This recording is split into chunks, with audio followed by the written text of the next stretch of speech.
오늘 하나님 말씀은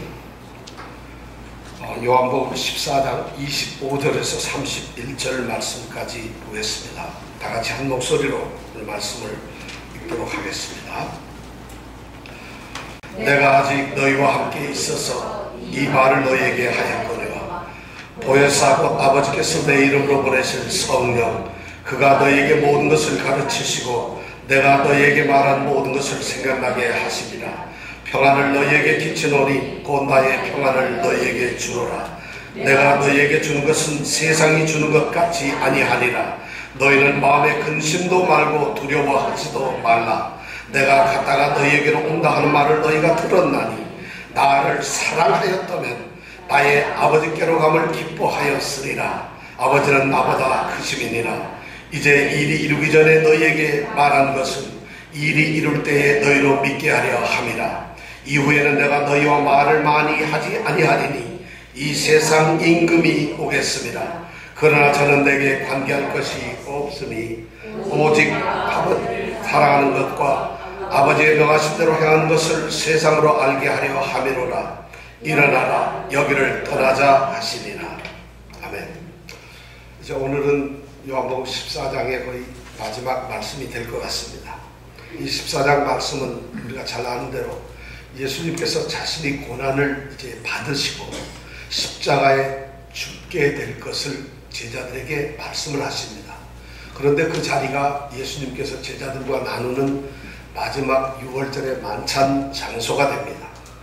예수님의 그 말씀은 순식간에 만찬 장소를 충격과 불안감으로 만들어버리고 맙니다. 그리고 제자들은 동요되며 마음에 근심하기를 시작합니다.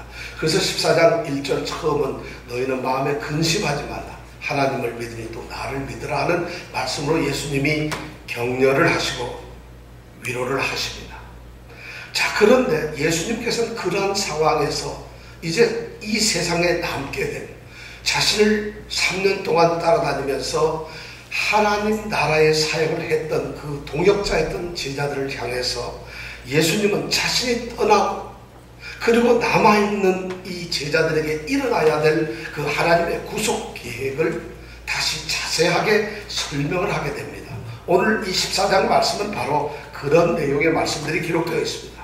거기서 첫 번째 예수님께서 그 제자들 위로했던 말씀이 뭔가 하면 내가 떠나는 것은 그냥 가는 것이 아니라 너희들이 영원토록 거할 수 있는 처소 하나님의 집에서 너희들이 머물 곳을 만들고 예비하기 위해서 가는 것이라고 말씀을 하십니다. 내 아버지 집에 거할 곳이 많도다. 내가 너희를 위하여 너희의 거할 처소를 예비하러 간다고 주님께서는 말씀하셨죠. 그리고 데리고 와서 너희를 데리고 가겠다. 이 말씀은 뭐냐? 예수를 믿는 사람들, 예수를 사랑했던 사람들은 그냥 버려지는 것이 아니라 하나님 집에서 영원토록 살아가는 하나님 나라의 백성이 된다는 것을 이제 말씀하시면서 그러한 약속이 너희들에게 있으니까 결코 두려워하지 말라고 말씀을 하시는 겁니다. 그리고 두 번째 그러한 위로를 하시고 난 다음에 두 번째 말씀을 하시는데 그것이 뭐냐면 위대한 사명을 주시는 것이었습니다. 뭐냐면 내가 진실로 너에게 믿노니 나를 믿는 자는 나의 하는 일을 행할 것이라는 겁니다. 예수님께서 지상 사역 기간 동안에 하셨던 그 예수님 자신의 일을 하나님께서 보내심을 받은 그 사명의 일을 예수님이 죽으심으로 떠나심으로 스톱하고 멈추는 것이 아니라 그 일이 남아있는 제자들에게 계승되어서 그 일이 이 땅에서 다시 확장된다는 것 새로운 사명을 예수님께서는 주십니다.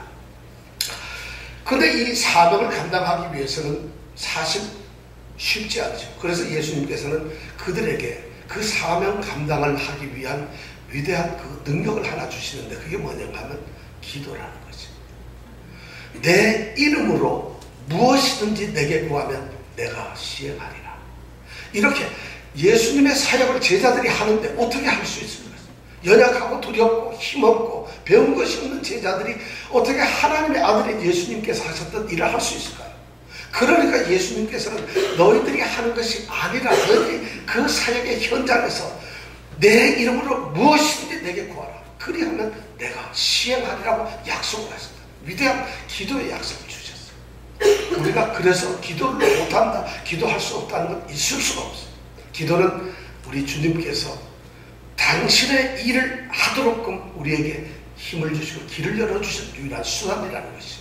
그래서 우리를 기도를 하셨어요.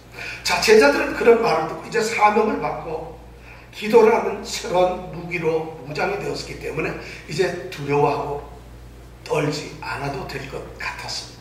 그런데 주님께서는 거기에서 머무르지 아니하시고 이 세상에서 깜짝 놀랄 만한 새로운 또 약속을 주시는 거예요. 그것이 뭐냐면 보혜사 성령의 약속인 것입니다. 14장 16절 17절에 보면 내가 아버지께 구하겠으니 그가 또 다른 성령을 너희에게 주사 영원토록 너희와 함께 있게 하리라. 보혜사 성령, 또 다른 성령을 너희에게 보내주신다. 또 다른 보혜사를 보낸다. 그런데 이 보혜사 성령을 보내는 이유가 뭐냐면 그 다음에 이렇게 되죠. 저는 진리예요. 세상은 능히 저를 받지 못하고, 왜냐하면 그들은 저를 보지도 못하고 알지도 못하기 때문에. 그러나 너희는 그를 볼 수 있는데 어떻게 볼 수 있느냐? 그분이 어디 있느냐면 너희와 함께 거하시고 너희 속에 계시겠다. 이것이 바로 14장 16절 17절에 나오는 첫 번째 성령에 대한 약속의 말씀을 주셨습니다. 이 첫 번째 성령의 말씀의 중요한 핵심적인 내용은 아주 중요합니다. 성령, 그 보혜사 성령을 보내시기 위해서 예수님께서는 아버지께 간절히 호소하겠다는 것이, 성령을 그냥 모셨던 것이 아니라 사랑하는 제자들을 위해서, 이 땅에 남아있는 위대한 하나님의 사역자들을 위해서 주님이 그들을 돕기 위한 도움을 주는 보혜사로서 간청을 했기 때문에 오셨다는 것이고, 두 번째 위대한 얘기는 뭐냐면 이 성령은 또 다른 보혜사라는 그런 이름으로 불려지고 있다는 거예요. 또 다른 보혜사, 보혜사가 또 다른 보혜사. 이 말씀에 중요한 것이 두 가지겠죠. 예수님께서는 보혜사라는 것이고, 근데 예수님이라고 하는 보혜사가 이 땅의 지상에서 육신의 몸을 거두시고 이제 하늘로 올라가시면 육신의 모양이 안 계시는 그 예수님을 대신한 또 다른 보혜사를 보냈습니다. 그러니까 성령님이 보혜사고 예수님이 보혜사라는 것입니다. 그것이 성령의 보혜사고, 세 번째는 뭐냐면 그 영원한 또 다른 보혜사를 보내주시는데 그 보혜사를 영원토록 너희와 함께 있게 하겠다는 것입니다. 예수님은 30년 조금 넘게 이 땅에서 제자들 가운데 있으셨어요. 이 세상의 삶을 사셨어요. 육신의 삶을 사셨어요. 그리고 예수님은 떠나시는데 이제 또 다른 보혜사를 보낼 때는 영원토록 이 세상에 믿는 자들과 함께 있도록 하시겠다. 다시 말해서 이제 하나님과 사람들 관계에서 하나님과 그의 자녀들의 단절이라는 것이 없다는 거죠. 함께 있게 하겠다는 거죠. 이것이 세 번째 약속이었고, 네 번째는 그 성령은 바로 다름 아닌 진리의 영이었다는 것이죠. 그 진리의 영은 세상 사람들에게 주어지는 것이 아니라는 거죠. 이 성령, 보혜사 성령을 주시는 이유는 세상 사람들로 하여금 잘 먹고 잘 살게 하기 위해서, 예수를 믿지 않고 알지 못하는 사람들에게 어떤 특별한 능력을 주기 위해서 주신 것이 아니라 그 보혜사는 믿는 자들에게 줍니다. 믿는 자들에게 줍니다. 그래서 이 믿는 자들에게 주시는데 그 보혜사 성령이 영원토록 계시는데 어디 계실 것이냐? 바로 성도들 안에 계신다. 너희 안에 계시겠습니다. 안에 있다는 거죠. 이것이 바로 성령에 대한 첫 번째 약속이었어요. 이 성령의 약속을 제자들이 들었을 때 전 이런 생각을 했어요. 아마 당황을 했을 거예요. 우리는 성령 홍수 시대에 삽니다. 성령에 대한 얘기 나오면 거의 한 3분의 2는 성령 박사입니다. 다 압니다. 그런데 제자들은 어쩌면 한 번도 성령에 대한 구체적인 얘기를 들은 적이 없어요.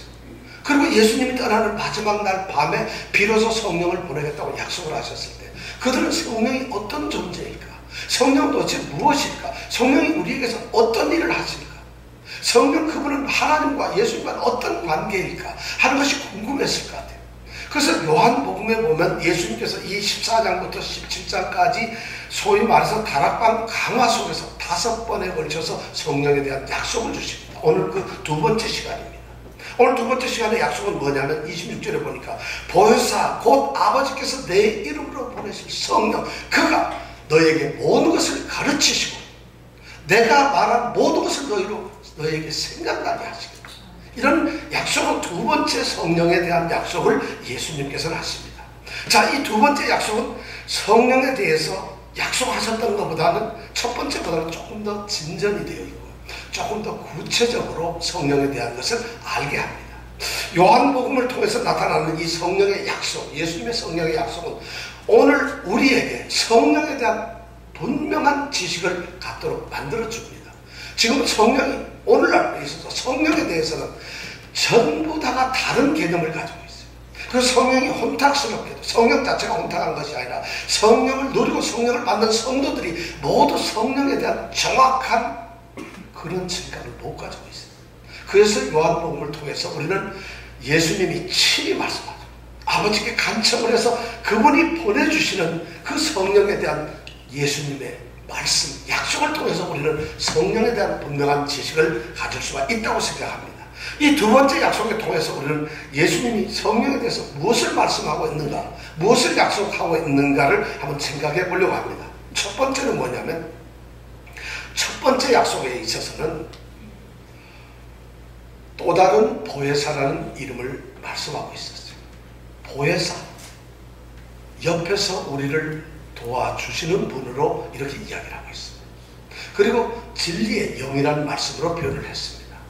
그런데 26절에서 두 번째 약속에서는 예수님께서 그 또 다른 보혜사 진리의 영에 대해서 분명하게 그분이 누구시라고 하는 것을 말씀을 하고 있어요. 그분의 이름을 얘기하고 있다는 거죠. 이름이 뭐냐? 성령이라고 하는 거죠. 여러분, 성령은 바로 우리를 도우시게 오셨던 보혜사의 이름이라는 거죠. 우리를 구원하시기에 오셨던 하나님의 아들 독생자의 이름이 바로 예수 그리스도였던 것처럼, 성자 예수님이었던 것처럼 바로 우리를 돕기 위해 오는 또 다른 보혜사의 이름은 성령이라는 거예요. 아버지께서 내 이름으로 보내신 성령, 보혜사가 곧 성령이라는 것이죠. 여러분, 이게 무슨 그래 중요하냐 이렇게 생각할지 모르지만 이것이 성령이 누구인가를 아는데 너무 중요합니다. 이 보혜사 성령이라는 말씀을 쓸 때 이 헬라어에서는 남성 명사로 표현을 합니다. 이 보혜사 성령. 남성 명사로 쓴다는 얘기는 뭐냐면 인격적인 존재라는 것입니다. 중성으로 바람, 숨 이런 중성 명사를 쓰는 것이 아니라 남성 명사를 사용해서 이 보혜사 성령이라는 말을 표현하고 있습니다. 이 말은 뭐냐면 성령님은 어떤 현상이나 어떤 능력이나 아니면 어떤 기운, 어떤 작용하는 힘 그런 것들이 아니라는 것이에요. 성령님은 이 땅에 오셔서 먹고 마시고 고통당하며 죽기까지 하셨던 예수 그리스도처럼 그 성자 예수님처럼 삼위 하나님 중에 한 분이신 성령 하나님 인격체로 오셨다는 것이죠. 우리가 이것을 아는 것이 너무 중요합니다. 오늘 성령을 우리가 이상하게 우리를 도와주는 어떤 기운 정도, 어떤 능력을 주시는 어떤 그런 정도로만 성령을 생각하기 때문에 성령을 찬양하지 않습니다. 삼위 하나님 중에 세 번째 삼위가 되시는 성령 하나님, 그분이 인격자로서 마치 독생자가 오셨던 것처럼 성령 하나님께서 보혜사 도움을 주기 위해서 우리에게 오셨다는 거죠. 이 사실이 너무 중요하다는 거죠. 성령은 하나님이세요. 성령은 어떤 능력이나 어떤 기운, 어떤 모르는 것이 아니라 바로 하나님 자신, 삼위 하나님께서 성령 하나님이 우리에게 오셨어요. 예수님께서 우리를 구원하시기 위해서 오셨던 것처럼 그분이 우리에게 오셔서 십자가의 죽으심으로 우리의 죄를 다 깨끗게 하시고 우리를 구원하셨던 것처럼 구원받은 백성들이 영원한 천국에 갈 수 있도록 독생자처럼 역할을 하시고 사역을 하시는 성령 하나님으로 오셨다. 완전한 인격자입니다.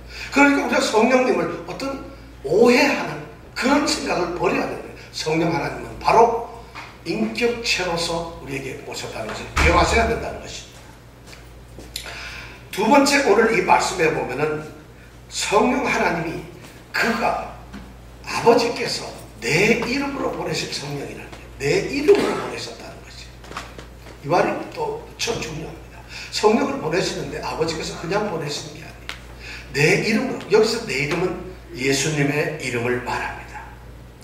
예수님의 이름으로 성령을 아버지께서 보내셨다는 이 말씀 속에는 성령님과 예수님은 굉장히 밀접한 연관성이 있다는 것을 우리에게 말해주고 있습니다. 예수님의 이름으로 성령이 오셨다는 것은 아주 긴밀한 어떤 관계가 있다는 것을 말씀해주고 있습니다. 예수님께서 이 땅에 오셨던 그 오심을 우리가 한번 생각해 보면 복음서에 나타난 예수님의 오심에 대한 이 해설적인 말씀을 쭉 읽어보면 여러 가지가 나오는데 그 중에 대표적인 것은 이겁니다. 예수님은 하나님의 보내심을 받은 자다. 두 번째는 예수님은 하나님의 사명을 위임받은 자다. 또 세 번째는 예수님은 하나님의 권위를 위임받은 자라. 이런 의미로 오셨던 거예요. 다시 말해서 하나님께서 보내주셨고 사명을 주셨고 그 하나님의 권위를 가지고 오신 분, 그분이 바로 예수님이라는 거죠. 예수님은 끊임없이 자신이 그런 분이라는 것을, 그렇게 오셨다는 것을 예수님은 사역 가운데서 끊임없이 말씀을 하셨어요. 복음서에 보면 그런 말씀이 넘칩니다. 요한복음에만 넣어도 보면은 엄청나게 4장 34절에 보면 예수님은 나의 양식은 나를 보내신 이의 뜻을 행하며 그의 일을 온전히 이루는 것이라고 했어요. 또 5장에 가서 30절에 보면 나는 나의 원대로 하려 하지 않고 나를 보내신 이의 원대로 하려는 것이다. 또 6장에 넘어가면 6장 38절에 내가 하늘로 내려온 것은 내 뜻을 행하려 함이 아니요 나를 보내신 이의 뜻을 행하려 함이라고 말씀을 했어요. 또 7장으로 넘어가서 16절에 보면 내 교훈은 내 것이 아니요 나를 보내신 이의 것이라고 말씀했어요. 8장에 가서는 16절에 보면 더 한 발 나가서 내가 혼자 있는 것이 아니라 나를 보내신 이가 나와 함께 계신다고 말씀합니다. 그리고 12장에 가서 44절 45절에 보면 더 진전된 말씀이에요. 나를 믿는 자는 나를 믿는 것이 아니라 나를 보내신 이를 믿는 것이다. 나를 보는 자는 나를 보는 것이 아니라 나를 보내신 이를 보는 것이다. 내가 하는 말은 내 아버지께서 내게 말씀하신 것을 그대로 말한다. 이렇게 예수님은 말씀하시면서 자신이 오신 것에 대해서 분명하게 말씀을 하고 계세요. 근데 성령님께서도 아버지께로부터 성령님이 보내주셨다 하는 것은 똑같이 예수님께서 아버지께로부터 왔다는 것과 사실 어떤 같은 의미를 가지고 있습니다. 더구나 예수님께서는 자신이 이 땅에 오셨을 때 자기 이름으로 예수의 이름으로 오셨다고 말씀을 하지 않았습니다. 요한복음 5장 43절에 보면 나는 내 아버지의 이름으로 왔을 때 너희가 영접지 않는다고 말씀하셨어요. 예수님은 자신의 이름으로 오지 않고 아버지의 이름으로 왔다고 말씀하셨어요. 그런데 성령께서도 바로 자신의 성령의 이름으로 오지 않고 예수의 이름으로 오셨다는 것이죠. 이것이 뭘까요? 예수님의 이름으로 오시지 않은 것처럼 성령님도 성령 자신의 이름으로 오시지 않아도 성령님은 예수님의 이름으로 왔다. 예수님이 마치 아버지의 이름으로 왔던 거죠. 아버지의 이름으로 하신 예수님께서는 바로 아버지의 뜻을 나타내는 거죠. 아버지를 자신의 온 몸으로 자신의 온 사역으로 드러내는 것, 아버지를 나타내는 것, 그것이 바로 예수님의 사역의 전부 다였어요. 그것이 예수님이 오신 목적이었고 아버지의 이름으로 와야 될 의미가 바로 거기에 있었다는 거죠. 그렇다면 성령께서 예수의 이름으로 오셨다면 이 성령께서는 오늘날 무슨 일을 하실까요? 성령은 이 땅에 하나님으로부터 보내심을 받고 믿는 자들에게서 어떤 일을 하게 될까요? 방언을 하는 것을 지키게 될까요? 우리가 기적을 행하는 일을 성령께서 도와주실까요? 물론 그런 일이 절대적으로 없다고는 할 수 없지만 오늘 말씀 가운데서 분명하게 성령께서 이 땅에 오셔서 하시는 일이 정해져 있다는 것이에요. 예수님께서는 자신의 말씀을 가지고 분명하게 선언하셨어요. 뭐라고 했어요? 뭐라고 말씀을 하고 계세요? 그가 너희에게 모든 것을 가르치시니 그리고 뭐라고 했어요? 내가 너희에게 말한 모든 것을 생각나게 하신다. 두 가지 일을 하기 오셨어요. 성령께서는 우리를 가르치시기 오셨어요. 믿는 자들을 가르치기 오셨어요. 여러분 믿는 자들은 누구냐? 예수님으로부터 성령으로부터 가르침을 받는 거예요. 믿는 자들은 누구냐 하면 예수님이 하신 말씀을 성령으로부터 생각나도록 만들어준다는 거예요. 이것이 바로 성령께서 아버지로부터 예수의 이름으로 오셨던 목적이다, 이유입니다. 가르친다는 것, 생각나게 한다는 것, 이것은 어쩌면 상호 보완적입니다. 생각나야지 가르침이 될 것이고 가르쳐야만 생각이 나는 것이고, 그래서 가르치는 것, 생각나는 것을 한마디로 말하면 기억나게 한다는 거죠. 기억나게. 제자들이 남아있는데 이제 아버지 예수님께서 하셨던 일을 승계해가지고 그 사역을 이 땅에서 감당해야 되는데, 제자들이 예수님께서 하셨던 일과 하셨던 말씀을 기억하지 못한다고 한다면, 알지 못한다고 하면 어떻게 하겠어요? 그러니까 성령님이 오셔서 그들 마음속에 예수님께서 하셨던 말씀과 행위와 가르침과 모든 것을 생각나도록, 기억나도록 함으로 말미암아 그 일을 감당하게 하셨다. 이것이 바로 성령이 오셨던 목적이라는 것입니다. 그렇다면 우리가 오늘날 성령이 무슨 일을 할지 다 알죠. 실제로 제자들은 말이요, 예수님과 함께 3년 동안을 다녔는데 예수님께서 엄청난 가르침을 하셨어요. 너무 많은 가르침을 했는데 성경에 가만히 보면 제자들은 예수님의 말을 이해하지 못했어요. 예수님의 말을 오해했어요. 제대로 알아듣지를 못했어요. 예수님이 무슨 말씀을 무슨 의미로 왜 하셨는지 제자들은 예수님을 몰랐어요. 3년을 따라다녔어요. 그래서 14장에 보면 예수님이 뭐라고 해요? 너희가 나를 보고도 아버지를 보여달라고 하는 것이 도대체 뭐냐? 나를 본 자는 아버지를 보는 것이 아니냐? 나를 믿는 자는 아버지를 믿는 건데 그걸 네가 믿지를 못하면서 뭐 때문에 나를 따라다녔느냐 하는 말씀을 예수님께서는 14장에서 하신다. 제자들은 실제로 아무것도 몰랐어요. 예수님께서 자신의 지상 사역을 이제 제자들에게 성령을 통해서 그들이 기억하고 생각나고 깨닫고 이해하고, 그래서 그걸 그대로 할 수 있도록 성령님을 보내신다는 거죠. 실제 요한복음에 보면 아주 두 개의 중요한 그 성령 사역에 대한 이야기를 기록하고 있습니다. 요한복음 2장에 보면은 2장 22절에 보면 이런 말이 있어요. 예수님께서 성전, 예루살렘 성전을 청결하게 하신 일이 있었어요. 거기서 비둘기 파는 자들, 양을 파는 자들, 동전을 바꾼 자들을 다 쫓아내고 없앴죠.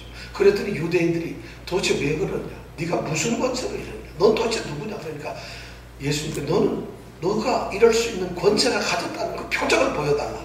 그때 예수님이 뭐라 그래요? 이 성전을 헐어버려라. 그런데 3일 만에 이 성전을 다시 세우겠다. 제자들이 깜짝 놀라고 사람들도 놀라죠. 46년 동안 지금 짓고 있는 이 성전을 헐면 3일 만에 예수님께서 다시 세우겠다고 말씀을 하시니까 제자들도 유대인들도 아무도 이해하지 못했어요. 그런데 아무도 이해하지 못했는데 그 사건이 있고 나서 요한복음 2장 22절에 보면 요한은 이렇게 기록하고 있어요. 죽은 자 가운데서 살아나신 후에야 제자들이 이 말씀하신 것을 기억하고 성경과 및 예수의 하신 말씀을 믿었더라. 예수님께서 죽으시고 부활하시고 성령이 왔을 때 비로소 그들은 아하, 예수님이 하신 말씀이 이런 뜻이었구나. 이제야 그 예수님의 의미를 알아들을 수 있다는 거죠. 또 하나는 뭐냐면 요한복음 12장에 나오는 말씀. 예수님께서 예루살렘 성에 입성을 하세요. 이제 이 사건이 있기 바로 직전이죠. 이 최후의 만찬을 하시는 일주일 전쯤 되나요? 예루살렘 성에 예수님 입성을 합니다. 수많은 이 유대인들이 예수님을 환영하죠. 그때 예수님이 한 어린 나귀를 타고 오시더라고요. 그 어린 나귀를 타고 오는 사건, 그것을 환호하는 그 수많은 유대인 관중들이나 제자들이 그 의미를 알지 못해요. 왜 그래? 너희 왕이 나귀 새끼를 타고 오신다는 이 말씀을 이해를 못했다는 거죠. 그런데 요한복음 12장 16절에 이렇게 요한은 다시 또 설명을 하고 있어요. 요한복음은 예수님이 돌아가시고 난 다음에 한참 뒤에, 적어도 한 40년 50년 뒤에 썼던 책이니까 당연히 요한은 그 당시를 회상하면서 이렇게 기록을 하고 있어요. 제자들은 이 일을 처음에 깨닫지 못하였다가 예수께서 영광을 받으신 후에야 이것이 예수께 대하여 기록된 것을 알게 되었다는 거죠. 전부 성령께서 성경의 말씀을, 하나님의 말씀을 일일이 하심으로 말면 비로소 예수님의 하신 행동과 하신 일들과 말씀과 가르침을 비로소 깨닫게 된다는 거죠. 이게 바로 성령의 사역이라는 거죠. 실제로 사도행전에 들어가면 초대 교회를 세우는 사도들의 사역을 통해서 성령님께서 하시는 일들이 너무 많이 납니다. 성령님께서는 처음부터 끝까지 사도들에게 전부를 가르치시고 그들을 전부 다 끌고 갔어요. 좀 무식하다고 생각했던 베드로와 요한이 사내들인 앞에서 담대하게 선언했던 그 말도 도대체 모든 사람들이 깜짝 놀랐지만 그 말 속에는 성령의 역사가 있었다. 바로 성령께서 제자들을 통해서 생각나게 하시고 제자들을 통해서 기억하도록 하신다는 거죠. 제자들은 예수님이 떠나시고 나니까 기억을 할 수가 없어요. 알지를 못하지만 성령님은 그 일을 통해서 우리에게 역사를 하고 계신다는 거죠. 놀랍게도 성령님께서는 교회 안에서 중요한 두 가지 일을 하셨어요. 첫째는 예수님께서 하셨던 그 말씀을 보존하고 유지하는 일을 하셨다는 것이죠. 우리가 잘 아는 모든 성경은 하나님의 감동으로 됐어요. 바로 성령의 감동으로 사랑하는 사도들이 성경 말씀을 기록하게 됩니다.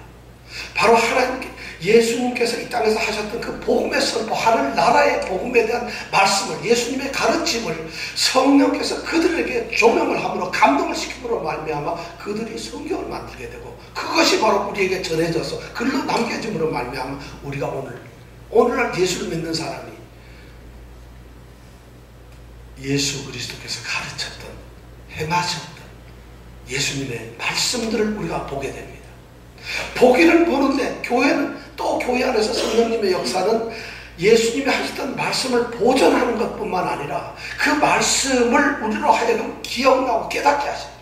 성경책이 이렇게 있음에도 불구하고 이 말씀을 읽고 깨닫지 못하고 이해도 못하고 성경을 읽기도 싫어하고 성경 읽는 것 자체가 힘든 사람들에게 성령께서 조명이 되어야만, 성령께서 우리에게 역사를 하셔야만 우리가 비로소 이 예수님의 말씀, 하나님의 말씀인 이 성경을 이해하고 깨닫게 된다는 것이죠.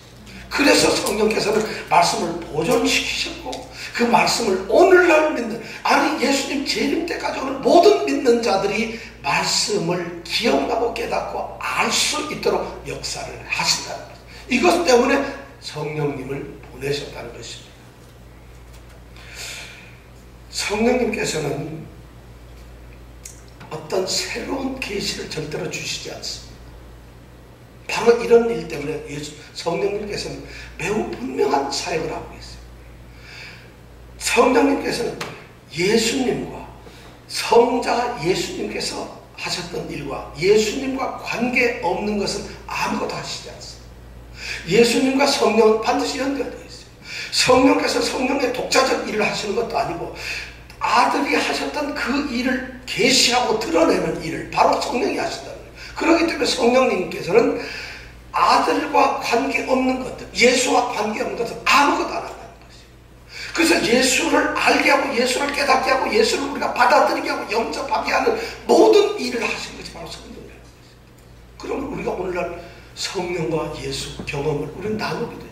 어떤 교단 교파에서는 성령이 우선되어서 예수가 없어도 성령의 충만함으로 뭔가 된다고 생각을 하는 사람들이 있어요. 성경을 몰라도 한참 모르는 것이고 성령에 대한 너무 오해를 하고 있는 것이죠. 예수를 계시하고 예수님께서 하나님을 계시하기 오시면 계시하셨던 것처럼 성령 하나님은 바로 이 성자 예수님을 계시하기 위해서 오셨던 것이죠. 그렇기 때문에 예수님과 관계없는 일은 하나도 하시지 않아요. 또 놀라운 일은 예수님과 관련되어 있다고 하더라도 예수님이 안 하셨던 또 새로운 것을 계시하지도 않는다는 것이에요. 예수님이 안 하신 것을 성령님이 나서서 가지고 예수님이 하셨던 것처럼 이렇게 하시질 않는다. 성령님은 오직 예수님께서 하셨던 것만 계시한다. 이것이 오늘 말씀이에요. 놀라운 말씀이죠. 그러니까 우리가 성령에 대해서 너무 오해를 하고 성령에 대해서 잘못 생각하고 있는 것이 심각해요. 성령 그분은 예수님이 이 땅에서 하셨던 것만을 하십니다. 예수님께서, 이 성령께서는 이 땅에 오셨던 그 역사적으로 존재하셨던 우리 인류 역사 속에서 하나님의 계시가 이루어지는 역사라고 하는 그 현장 속에서 예수님이 독생자로 오시고 구원자로 오셔서 하나님 나라의 복음을 선포하셨던 그 역사적 사실에 대해서 예수님이 하셨던 그 사실을 성령께서는 드러내고 깨닫게 하고 기억나게 하고 그리고 성도들 마음속에 그것을 일으켜내시는 그 일을 하신다. 여러분들은 이 성령을 받으셔야만 합니다. 성령이 없으면 우리는 예수를 믿을 수가 없어요. 예수를 영접할 수가 없어요. 예수를 알 수가 없어요. 참 몰라요. 그래서 예수님께서는 바로 그래서 이 성령을 보내신다는 것이에요. 14장 18절 요한복음 14장 18절에 이렇게 말합니다. 예수께서는 이렇게 말씀합니다. 내가 너희를 고아와 같이 버려두지 아니하고 너희에게로 오리라 말씀하세요. 예수님께서 이제 죽으시며 떠나세요. 완전히 가시는 것처럼 하셨는데 성령의 약속을 첫 번째 하시고 난 다음에 바로 나오는 말씀이 내가 너희를 고아와 같이 버려두지 아니하고 너희에게는 오리라고 하셨어요. 예수님 다시 오시는 거예요. 물론 부활하시고 나서 부활처로서 예수님 또한 40일 동안 제자들과 함께 계셨어요. 오늘 성경은 그 말씀을 하고 있는 것이 아니에요. 예수님은 분명히 우리와 함께 다시 오셨는데 20절에 보면 14장 20절 그날에는 아버지께서 내가 아버지 안에 너희가 내 안에 내가 너희 안에 있는 것을 너희가 알리라 이렇게 말씀하고 있어요. 바로 그날이 언젠가 부활하시고 나서 성령을 보내서 성령이 오는 날, 성령이 오신 날, 성령께서 이 땅에 임재하시고 계시는 날, 그런 성령이 임재하신 그때는 예수님께서 내가 아버지야. 아버지와 예수님은 아버지가 예수님 안에 예수님이 아버지 안에 계세요. 두 분은 상호 통제 서로 교통하면서 함께 계시는 그런 상황이에요. 그런 관계가 드디어 하나님과 예수님, 아버지와 예수님과의 관계가 예수님과 우리의 관계를 통해서 아버지와 우리의 관계가 맺어지는데 그게 뭐냐면 바로 이 20절에 그날에는 내가 아버지 안에 있는 것 같이 너희가 내 안에 내가 너희 안에 있는 것을 너희가 알리라는 것이죠. 어떻게 우리가 예수님 안에 있고 예수님이 우리 안에 있어요. 예수님께서 너희에게로 오리라 말씀하신 그 약속의 말씀이 바로 육신으로 살아계신 어떤 육신적 모습으로 오시는 것이 아니라 예수님은 전혀 다른 모습 우리 안에 임재하고 우리 안에 함께 하시기 위해서 오신다는 것이에요. 어떻게 오실까요? 그걸 어떻게 우리가 알까요? 예수를 믿는다는 것은 바로 예수를 영접하는 것이에요. 그렇잖아요. 근데 예수를 영접하면 여러분 어떻게 알죠? 예수를 믿는데 여러분 예수를 어떻게 믿어요? 여러분 예수님이 십자가에 달려 돌아가셨다는 그걸 그냥 어떤 지식적으로 그걸 외우고 뭐 기억하고 이래서 우리가 믿나요? 아니에요. 예수가 나 안에 있다. 구원자이신 예수가 이 땅에서 나를 구원하시기 위해서 그분이 모든 것을 하셨다는 그 예수님의 가르침, 그 성경 말씀, 그 모든 것을 생각나도록 기억나도록 나로 하여금 예수를 영접할 수 있도록 하기 위해서 역사하시는 분이 바로 성령님입니다. 성령이 내게서 그리고 그 일을 위해서 우리 예수님께서 성령을 보내주셨습니다. 성령님께서는 우리 안에 거하시는 바로 예수님을 깨닫게 해주십니다. 알게 해주신다는 것입니다. 예수를 영접한다는 것이 여러분 뭘까요? 예수를 영접한다는 것, 예수를 모신다는 것은 바로 예수를 영접하는 그 사실은 예수님만 우리는 영접할 수가 없습니다. 우리 안에 계시는 성령이 임재, 성령의 경험이 없이는 우리는 예수를 영접할 수가 없어요. 예수가 우리 안에 계신다는 얘기는 성령을 통해서 우리가 알 수 있고 우리가 그것을 영접할 수가 있게 되는 것이죠. 또 성령을 통해야만 예수님께서 성령 안에서 예수의 오심이 우리에게 이루어진다는 거죠. 성령 안에서만 예수의 임재가 우리 가운데 있다는 것이 이것이 바로 그날에 이루어질 역사라는 것이 성령의 역사라는 거죠. 바로 예수님께서 그것을 내다보시면서 사랑하는 두려워하는 제자들뿐만 아니라 이 땅에서 영원히 믿게 될 하나님을 믿는 예수를 믿는 자들에게 이 약속을 주시고 계신다는 것이. 그런데 예수를 믿는다는 것, 예수를 영접하는 것이 뭘까요? 예수를 믿는 것은 이 14장에 나타난 예수님의 가르침에 보면 아주 단순합니다. 예수를 믿는 것이 뭐냐? 예수를 사랑하는 것이. 예수를 사랑하는 것이. 예수님을 너무너무 사랑합니다. 예수님을 사랑하는 것도 뭘까요? 예수를 믿는 것은 점점점 어려운데 예수를 믿는 것은 우리가 믿는 것이 뭡니까? 물으면 그거 있잖아. 뭐가 있어요? 믿잖아요. 뭐 어떻게 참 믿음 이거 설명하기 힘들어요. 근데 예수를 믿는 것은 오늘 성경 말씀입니다. 사랑하시는 거죠. 예수를 사랑하는 거죠. 예수를 사랑하는 믿는 것보다는 사랑이 조금 더 우리가 이해하죠. 사랑하는 것. 예수 사랑하는 게 뭐예요? 여러분 예수님 어떻게 사랑했어요? 사랑해 보셨어요? 어떻게 사랑을 하는 거예요? 예수님 사랑하면 교회 와서 청소 열심히 하고 봉사 열심히 하면 예수님 사랑하는 걸 아니죠. 나는 예수님 사랑해서 전도 열심히 합니다. 아닙니다. 예수님을 사랑하는 건 뭐냐? 예수님께서 그것을 분명하게 쓰면서 나의 계명을 가지고 지키는 자라야 나를 사랑하는 자니. 놀라워. 나의 계명을 가지고 지키는 자라야 나를 사랑하는 자지. 이거 이 말씀이 몇 절에 있죠? 14절에 있는가요? 예? 26절에 있나요? 네, 그런가요? 21절에. 나의 계명을 가지고 지키는 자라야 나의 계명을 예수님 말씀이에요. 예수 계명이라고 말씀은 말씀이에요. 왜냐하면 여기에 보면은 15절에 보면은 너희가 나를 사랑하면 나의 계명을 지키리라 또 이렇게 말을 해요. 너희가 나를 사랑하면 나의 계명을 지키리라. 계명을 지키는 것과 예수님을 사랑하는 것 같은 거예요. 아니 예수님을 사랑하면은 저절로 계명을 지켜야 되는 거예요. 예수님을 사랑하면서도 계명을 지키지 않는 건 있을 수가 없어요. 예수님을 사랑하는 것을 알기 위해서는 그 사람의 예수님의 계명을 지키는 것 아닌가를 보아야만 우리가 알 수 있어요. 예수님의 계명을 지키는 자면 그거는 100% 아니 200% 예수님을 사랑하는 것이에요. 그러면 예수님의 계명을 지키려면 계명이 뭔지를 알아야지. 뭐가 예수님이 하신 말씀이에요? 뭐가 예수님이 하신 말씀이 바로 이 하나님의 말씀, 성경이라는 것이죠. 복음이라는 거죠. 그럼 이 복음은 읽어가지고 우리가 인간적으로 알 수 있는 것이 아니라는 것이에요. 더군다나 이 앞에 있는 사람은 11명의 제자들은 예수님이 떠나고 나면 예수님을 어떻게 만날 수 있어요? 육신의 예수님이 떠나고 나면, 그리고 예수님이 십자가에 달려서 죽고 나면 어디 가서 예수님이 하신 말씀을, 예수님의 기억을 자기네들이 더듬다고 하면 싸움 날 거예요. 그때 이렇게 말씀했어요. 아니야 이렇게 말씀했어요. 아마 그러고 싸움했을 거예요. 그러면 엉망이 됐을 거라고요. 힘센 사람이 왕이고 목소리 큰 사람이 아마 이겼을 거예요. 그런데 예수님께서 벌써 너희가 나의 하는 것도 하리라, 또한 더 큰 것을 하리라고 약속하신 그 예수님께서 그들이 예수님의 말씀을 기억하도록 하기 위해서 성령을 보내주셨다. 그러니까 성령이 우리로 하여금 이 기록된 성경 말씀을 통해서 예수님이 이런 말씀을 하셨구나 하는 것을 우리로 알게 하시고, 아는 것으로 끝나는 것이 아니라 그 말씀을 우리로 하여금 이해하고 깨닫게 하시는 거예요. 그래야 그게 뭐냐면 나의 계명을 가지고 지키는 거예요. 가진다는 것은 나의 계명을 가지고, 지난주에 말씀드린 가진다는 얘기는 그 계명 말씀에 완전히 초점하는 거지. 흐트러뜨리지 않는 거예요. 계명에 완전히 집중하는 거예요. 그것을 가진다는 거예요. 그리고 지킨다. 지키는 것은 뭐예요? 완전한 순종이에요.